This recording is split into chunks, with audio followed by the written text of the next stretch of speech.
otra cosa, veo que trae un libro por aquí. No sé si nos quisiera platicar algo sobre el libro. Claro que sí. A ver, Sí. mis queridos amigos de Rinconada, les muestro el libro Jalapa del siglo XVI, escrito por el historiador Gilberto Bermúdez Goberchotei. ¿Por qué traje este libro precisamente hoy? Bueno, porque en su página, cuéntame, su página 250, al hablar del camino real de Veracruz a México, que viene siendo casi lo mismo que la ruta de Cortés, nos está hablando de las ventas o mesones del camino real que correspondían a la alcaldía mayor de Jalapa, que abarcaba desde Perote hasta Plan del Río. La zona en que estamos, pertenecía al marquesado del Valle de Oaxaca, que a su vez pertenecía a la familia de Hernán Cortés. Entonces, el historiador Bermúdez Goberchotei nos incluyó en la página 250 la primera referencia al sitio llamado La Venta de la Rinconada. El primer mesón del camino real en esta zona, y que, entre otros aspectos muy interesantes, porque se le menciona muchísimo a lo largo de los siguientes 500 años, está de que fue uno de los pocos mesones que funcionó casi ininterrumpidamente desde el siglo XVI hasta mediados del siglo XX, cuando se hizo la carretera y dejó de funcionar. O sea que tenemos mucha historia. Exactamente, al igual que muchos pueblos de aquí de la región tienen ustedes de manera escrita en español, tienen ya más de 500 años de historia, y de manera por testimonios prehispánicos tienen siglos también atrás. Jalapa en el siglo XVI y Jalapa en el siglo XVII. ¿Por qué se lo recomiendo? Porque en los dos se menciona también Rinconada. Rinconada en esos dos siglos. Y me voy a permitir leer para nuestro querido público este documento que data del año de 1552. 1552. Sí. ¿Por qué es interesante para Rinconada? Bueno, resulta que en ese año de 1552 los indígenas de Ixcalpan presentan una queja a la autoridad virreinal acerca de los inconvenientes que representaba para ellos el sitio llamado La Venta de Rinconada, que estaba en el centro de lo que había sido Ixcalpan. Este sitio, afortunadamente, todavía lo podemos ubicar con total precisión. Es el edificio llamado Casablanca, que está aquí aquí a unas calles de distancia. Sí. ¿Sí? El sitio nunca cambió de posición. En este año los indígenas, en su queja, quieren que el edificio siga funcionando, pero no hay. Quieren que lo muevan a otro sitio, porque el tráfico del camino real, que va aumentando, ya tenía 7 años funcionando, va aumentando cada vez, a los indígenas les causa muchos problemas. Entre ellos, de que hay viajeros españoles que llegan de noche, se alojan en donde pueden, y vienen acompañados también de escoltas, que generalmente son criados de origen africano. Y como no hablan la misma lengua, como tienen costumbres muy diferentes, y como el cacique del lugar no pone orden, pues suele haber algunos atropellos, escándalos, los dejan dormir, y entonces los indígenas, acostumbrados a un estilo más tranquilo, pues ellos le piden al virrey: no nos oponemos que el edificio funcione, pero quítenlo de aquí, o sea, póngalo más en la periferia. Ajá. ¿Sí? A final de cuentas, el virrey les da la razón a los indígenas, pero los españoles no hacen el cambio. De tal manera que el edificio sigue estando ahí. Ah, qué padre eso. Ahora, ¿por qué es importante saber este documento? Porque nos dice también cuándo se fundó la Venta de la Rinconada, que viene siendo el antecedente físico, arquitectónico más antiguo de lo que ahora es el pueblo y villa de la Rinconada. Oh, qué padre. Sí, lamentablemente, pues como ustedes ya sabrán, la comunidad de Casablanca, pues ahora se le quedó al municipio de Puente Nacional. Así es. Pero en realidad Casablanca es la parte central del pueblo de Ixcalpan y vendría siendo por decirlo así, en nuestro argot histórico, el Rinconada Viejo. El origen. El Rinconada Viejo, y este sería el Rinconada Nuevo, o el Rinconada Moderno. Bien. Entonces, para nuestro público se los voy a leer. Y nos dice el historiador aquí en su libro. Por último, en el pueblo de Ixcalpan, encomendado a Hernán Cortés en 1529, se instaló por instrucciones del Marqués del Valle la venta de la Rinconada en las casas del cacique Tecocoaquetzal hacia 1532. Suyos naturales, además de pagar tributos a don Hernando, quedaron obligados a reparar la posada y sus caballerizas a su costa, cuantas veces fuera necesario. La presencia de la venta del pueblo causó serios problemas a los nativos, y en 1552, estos se quejaron con el visitador Diego Ramírez, pidiéndole su traslado a otro lugar. Aquellos descontentos dijeron: llamarse don Martín, gobernador que dijo ser del dicho pueblo, a Gabriel Quepalales, a Diego Jullizo, Baltasar Iscúa y Alonso Asín, Luis Navetoche. Y aquí nos pone la traducción del nombre en náhuatl, Nahuitosóchil, o sea, 4 conejos, y Francisco Achiel. Como pueden ver, aquí los nombres de los habitantes principales que estaban tratando con la autoridad virreinal llevan un nombre español, pero conservan los apellidos indígenas. Algo que todavía se puede ver en el estado de Tlaxcala. Principales del dicho pueblo que dijeron ser, y por lengua del dicho intérprete, por sí y en nombre de los demás principales y naturales de este pueblo, dijeron que podía haber 20 años, poco más o menos, tiempo que por mandato del ilustre señor don Hernando Cortés, Marqués del Valle, ya difunto, en este dicho pueblo, entre las casas de él y junto a la de dicho pueblo, entre las casas y junto a la iglesia, hicieron una venta donde reciben y acogen a las abrillas y otras personas que van de la Ciudad de México a la de Veracruz, y vienen en lo cual a los naturales del dicho pueblo que les han hecho e hizo gran daño y perjuicio y vejación, porque como era y es público y notorio, antes de que la dicha venta se asentase y poblase, los naturales de este dicho pueblo hacían sus cementeras junto a sus casas en las hierbas y términos, y después de que la dicha venta se hizo, la han dejado de hacer y sembrar.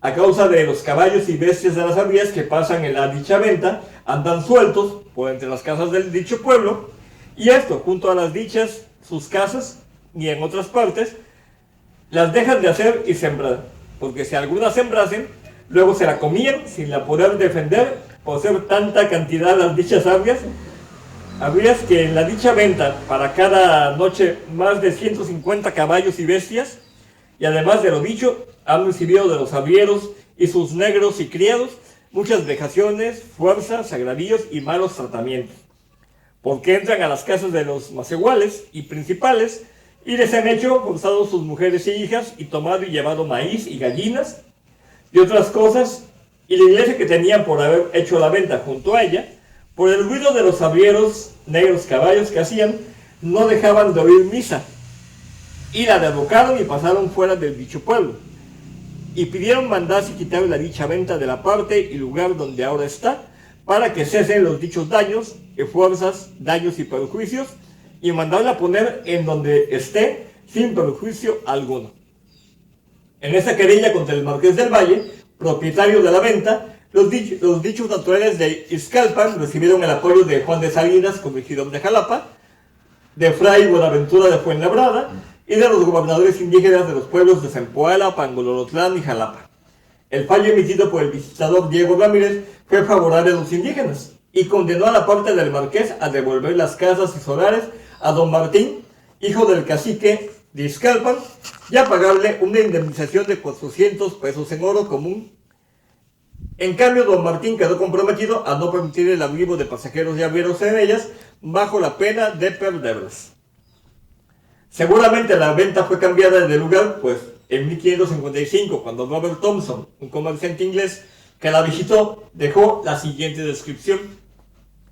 A la mitad de un día de jornada de Veracruz hasta México, está un hospedaje de 5 o 6 casas llamado El Rinconado, el cual es un lugar seguro a un lado del río, cuando los indios tenían la costumbre de hacer sus sacrificios a sus dioses, y es tierra baja y plana entre México y Veracruz, y también sujeta a enfermedades, pero después de un día de jornada comienzan a entrar a tierras altas hasta que vienes a Puebla de Los Ángeles. Interesante. Así es, esos son de los primeros testimonios, aparte de Hernán Cortés, donde nos comienza a hablar de la famosa venta de la Rinconada, a orillas del Camino Real de Veracruz a México. Más antigua, Casablanca que Rinconada, ¿no? O sea, Rinconada, lo que venimos a entender que se creó después, ¿no? Pero, Mario, ¿qué nos puedes comentar acerca de que decían que le llamaban que había una posta? Eso nos han comentado, ¿no? De había cambio de carretas. ¿Qué sabes de eso? Bueno, pues el lugar del que hablan como posta es precisamente la venta de la Rinconada, el edificio de la Casa Blanca. Como escuchamos aquí en este testimonio con documentos del Archivo General de la Nación, nos dicen que la venta no era un edificio, era un conjunto. Un conjunto de 5 o 6 casas, Sí. que originalmente pertenecían al cacique del pueblo de Izcalpan, pero que después pasaron a su hijo, y después por orden del marqués del Valle de Oaxaca, Hernán Cortés, en 1532, se convirtieron en un mesón de paso del Camino Real.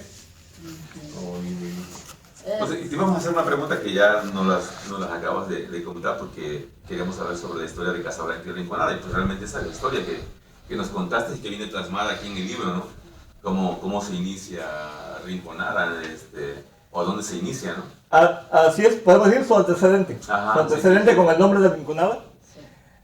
porque el Rinconada ya más conocido ya es del siglo XIX, y debe su existencia en parte al Camino Real, Sí, que en el siglo XIX ya estaba muy consolidado y era la ruta de paso seguro. sí. Seguro, especialmente después de que el Consulado de Veracruz entre 1803 y 1812 modernizó la antigua ruta. Porque el camino original, en el tramo de Veracruz a Jalapa, salía de Veracruz por la Puerta México, se iban por toda la playa hasta llegar a la desembocadura del río La Antigua, giraban tierra adentro, pasaban a la orilla del río Chico y ahí hacían el cruce. Como es un sitio de baja profundidad, podían pasar por un puente de madera o mediante barcas a la otra orilla, llegando directamente a la Antigua.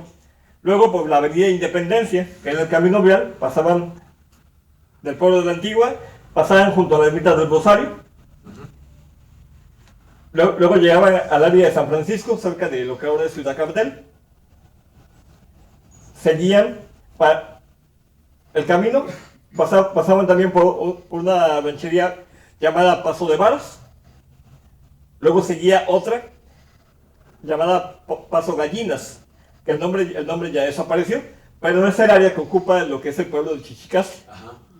Luego, por un camino de 2 kilómetros de longitud, de tramo recto, bajaban a la Ventilla, pasando por el paraje del Muerto. La Ventilla es lo que ahora se llama Puente Nacional. Luego de ahí seguían hacia Rinconada, que era la siguiente población, distancia de 11 kilómetros. Pasaban de la Ventilla, luego pasaban al Tamarindo. Al Tamarindo, luego un tramo recto de 3 kilómetros y medio, para llegar a la Cuesta de la Calera. La subían por un muro de contención, bajaban, pasaban 2 arroyos pequeños que están marcados con unas alcantarillas, y ya luego llegaban directamente a la Casa Blanca, que se encuentra en la parte alta, y luego ya terreno llano, de llanura, y ahí es donde estaba Rinconada.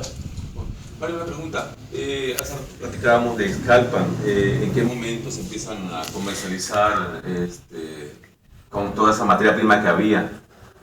¿Hace cuántos años? ¿Cuándo empezó ese trabajo, ese oficio?